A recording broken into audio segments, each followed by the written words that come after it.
Hello and welcome everyone. आज है 19 जुलाई। पहला क्वेश्चन हम शुरुआत करने जा रहे हैं यूरोपियन यूनियन के बारे में। तो ये फ्लैग है यूरोपियन यूनियन का। यूरोपीय आयोग का अध्यक्ष कौन बनने जा रहा है? तो इसका सही उत्तर है ए, उर्सुला वॉन डेर लेयन। ये जर्मनी की हैं और इनको पुनः चुनाव हुआ था, री इलेक्शन हुआ था। इनको फिर से 5 साल के लिए यूरोपियन कमीशन का प्रेसिडेंट नियुक्त किया गया है।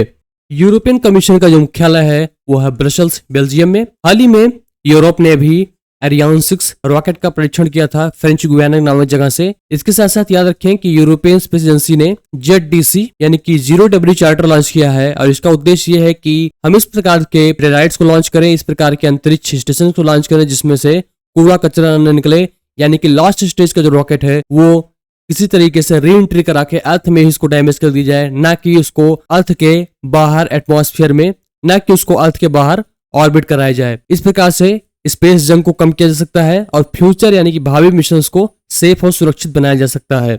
नेक्स्ट क्वेश्चन हमारा है, कौन सा देश 35 यूरोपियन देशों के लिए वीजा मुक्त यात्रा शुरू करेगा? तो ये देश है बेलारूस। बेलारूस देश यूरोप और रशिया के बीच में एग्जैक्ट पाया जाता है, या आप कहें कि यूक्रेन के जस्ट नॉर्थ में देश पाया जाता है और इसने 35 दिनों के लिए वीजा फ्री ट्रेवल किया है। यहाँ पे यूरोपियन नागरिक 30 दिनों तक बिना वीजा के टहल घूम सकते हैं, रह सकते हैं। इसके साथ साथ भारत और बेलारूस के अभी हाल ही में पहली बार बायलेटरल काउंसुलर लेवल टॉक्स हुई थी और ये डायलॉग हेल्ड की गई थी मिन्स्क में।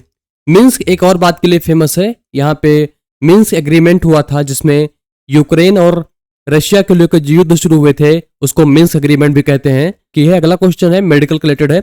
भारत का पहला जन औषधि केंद्र कहाँ खोला गया है? तो ये खोला गया है मॉरिशस देश में। अभी हाल ही में भारत के विदेश मंत्री श्री जयशंकर मॉरिशस में गए थे और उन्होंने पहला जन औषधि केंद्र खोला। आइए इसके बारे में जानते हैं।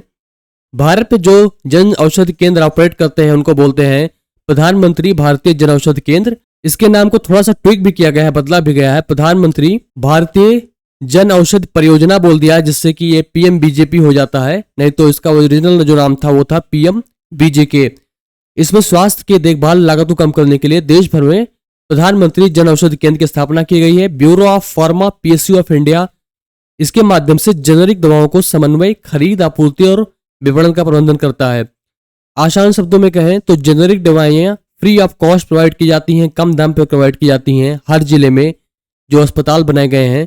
जेनरिक दवाएं वो दवाएं होती हैं जो कम लागत में आती हैं लेकिन उनकी जो आउटपुट होता है, प्रभावकारिता होती है, वो सेम पेटेंटेड दवाओं की तरह ही होती है। जेनरिक दवाओं का उद्देश्य होता है कि आम जन तक कम दाम में प्रभावकारी दवाओं को पहुंचाया जा सके। इसके साथ साथ विदेश मंत्री जी ने वहां पे देश की मित्रता के प्रतीक रूप में मैत्री उद्यान का उद्घाटन भी किया। तो इसको याद रखेंगे, ये उसी विजिट का हिस्सा है। और इसके साथ साथ ऑप्शन आप देख सकते हैं, ये सारे कंट्रीज फॉरेन कंट्रीज हैं। तो इस क्वेश्चन में आप ये भी कर सकते हैं कि इंटरनेशनल जन औषधि केंद्र भारत का पहला कहाँ खोला गया है? तो ये मॉरिशस देश रहेगा। पॉल कगामे किस देश के राष्ट्रपति चुना गया है? तो ये चुने गए राष्ट्रपति रवांडा देश के। ये अफ्रीकन कंट्री है और इनको चौथी बार राष्ट्रपति चुना गया है रवांडा देश को। रवांडा देश का नाम एक ही बहुत बड़े एलिगेशंस में आया था। जो देश है DR कांगो यानी कि डेमोक्रेटिक रिपब्लिक कांगो, इसने एप्पल कंपनी जो कि अमेरिकी कंपनी है उस पर आरोप लगाया था कि ये ब्लड मिनरल सप्लाई करते हैं। ब्लड मिनरल्स वो मिनरल्स होते हैं जो प्रीशियस होते हैं, बहुत ही कीमती होते हैं और डेमोक्रेटिक रिपब्लिक ऑफ कांगो के खानों में लोगों को जबरदस्ती काम कराया जाता है, उनके मानवाधिकार के खिलाफ काम कराया जाता है और इन मिनरल्स को निकाला जाता है और सस्ते दाम में इनको रवांडा देश भेज दिया जाता है और रवांडा से ही ये इंटरनेशनल ग्लोबल सप्लाई चेन में चले जाते हैं और इससे ये फोन और विभिन्न प्रकार के हाई एंड डिवाइसेस में यूज आते हैं। तो डेमोक्रेटिक रिपब्लिक कांगो का एप्पल पे आरोप था कि ब्लड मिनरल का एक्सप्लॉयटेशन किया जाता है इसके देश से और वहां से रवांडा होते हुए ये इंटरनेशनल सप्लाई चेन में आ जाते हैं।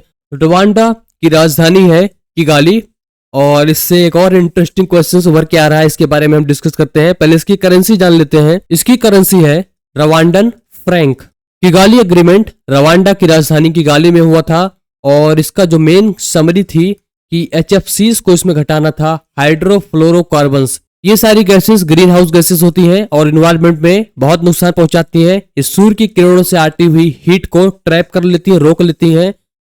अगर ये ना होती तो सूर्य की किरणों से जो हीट आती धरती पे रुकती, उसके बाद वो रात में रिफ्लेक्ट होकर निकल जाती और धरती का तापमान ना बढ़ता।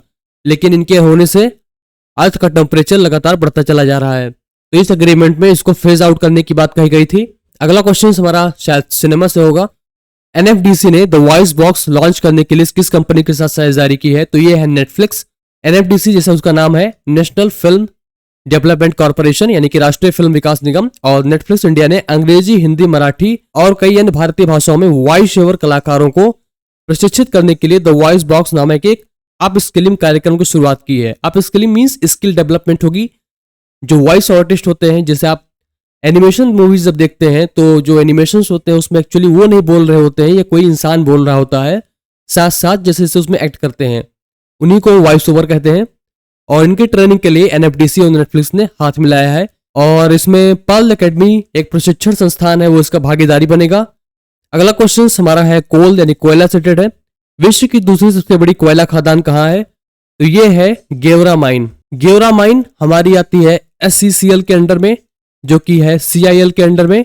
एससीसीएल है साउथ ईस्टर्न कोलफील्ड लिमिटेड, यह आता है कोल इंडिया लिमिटेड के अंदर। कोल इंडिया लिमिटेड जैसे कि ये पता है एक महारत्न कंपनी है, और एससीसीएल उसकी एक सब्सिडरी है जो खास क्षेत्र में कार्य करती है। और गेवरा माइन दुनिया की दूसरी सबसे बड़ी माइन उभर के आई है, वो आई है कुसमुंदा माइन। ये दुनिया की सबसे चौथी बड़ी माइन है, और ये सेकंड सबसे लार्जेस्ट माइन है। इस प्रकार से इसको याद रखेंगे। अमेरिका की जो ब्लैक थंडर माइन है उसको पहला स्थान इसमें मिला है, दुनिया की सबसे बड़ी कोल माइन है। कोल इंडिया लिमिटेड से याद आया कि कोल इंडिया लिमिटेड ने निर्माण पोर्टल लॉन्च किया था। इसमें जो एलिजिबल योग्य लोग थे जो कोल इंडिया के जिलों में आते हैं, जिन्होंने प्रीलिम्स की परीक्षा सिविल सर्विस के पास कर ली है, उनको 1 लाख रुपए की सहायता दी जाएगी मेंस परीक्षा के लिए। अंतर्राष्ट्रीय न्याय के लिए विश्व दिवस कब मनाया जाता है? तो ये मनाया जाता है 17 जुलाई को, और इस साल का जो थीम था सामाजिक न्याय के लिए बाधाओं पर काबू पाना और अवसरों को उजागर करना, यानी कि overcoming barriers and unleashing opportunities for social justice. अगर इसमें आप ध्यान देंगे तो इसका जो पूरा नाम है वो है world day for international justice. ये मनाया जाता है 17 जुलाई को। इसका एक कंफ्यूजिंग नेम सिमिलर मिलता जुलता एक और है, world day of social justice. ये बेसिकली सामाजिक न्याय के लिए है और ये इंटरनेशनल जस्टिस के लिए है। World day of social justice मनाया जाता है हमारा 20 फरवरी को, तो याद रखेंगे इसको। नेल्सन मंडेला अंतर्राष्ट्रीय दिवस कब मनाया जाता है? तो ये मनाया जाता है 18 जुलाई को। इस वर्ष नेल्सन मंडेला अंतर्राष्ट्रीय दिवस का जो थीम है वो है गरीबी और असमानता से मुकाबला करना हमारे हाथ में है। नेल्सन मंडेला बहुत ही फेमस साउथ अफ्रीकन रिवोल्यूशनरिस्ट थे, क्रांतिकारी थे, और इन्होंने दक्षिण अफ्रीका में भेदभाव के खिलाफ लड़ाई लड़ी, जेल भी गए। ये दक्षिण अफ्रीका के प्रेसिडेंट भी रहे थे 1994 से 1999 के बीच में। इनको 27 साल के लिए जेल काटना पड़ा था अपनी इस रिवोल्यूशनरी एक्टिविज्म यानी कि क्रांतिकारी कार्यों के लिए। जुलाई की कुछ इंपॉर्टेंट डेज याद कर लेते हैं, क्योंकि अभी हमने डेज की स्टडी की है, तो हमारे साथ पढ़ते रहे, इससे आपको रिवाइज करने में आसानी होगी। जुलाई 1 को CA day, chartered accountant day, national doctors day, national postal workers day मनाया जाता है। जुलाई 2 को यूएफओ डे मनाया जाता है। जुलाई 3 को international plastic bag free day. जुलाई 4 को अमेरिकन इंडिपेंडेंस डे, जिसे अपने यहाँ 15 अगस्त को। जुलाई 6 इंटरनेशनल डे ऑफ कोऑपरेटिव्स, इसके जो मिनिस्टर हैं वो है श्री अमित शाह। और जुलाई 10 नेशनल फिश फार्मर्स डे। जुलाई 11 वर्ल्ड पॉपुलेशन डे। जुलाई 15 वर्ल्ड यूथ स्किल्स डे। और अभी हमने पढ़ा है जुलाई 17 और 18 जिसमें इंटरनेशनल क्रिमिनल जस्टिस डे और नेल्सन मंडेला डे। तो इस प्रकार से है जुलाई के इंपॉर्टेंट डेज। चलते हैं नेक्स्ट क्वेश्चन की ओर। प्रोजेक्ट अस्मिता क्या है? ये बहुत इंपॉर्टेंट है। इसका सही उत्तर है ट्रांसलेशन प्रोग्राम। आसान शब्दों में कहें तो प्रोजेक्ट अस्मिता बेसिकली अनुवाद और एकेडमिक राइटिंग के माध्यम से भारतीय भाषाओं में अध्ययन सामग्री को बढ़ाना है।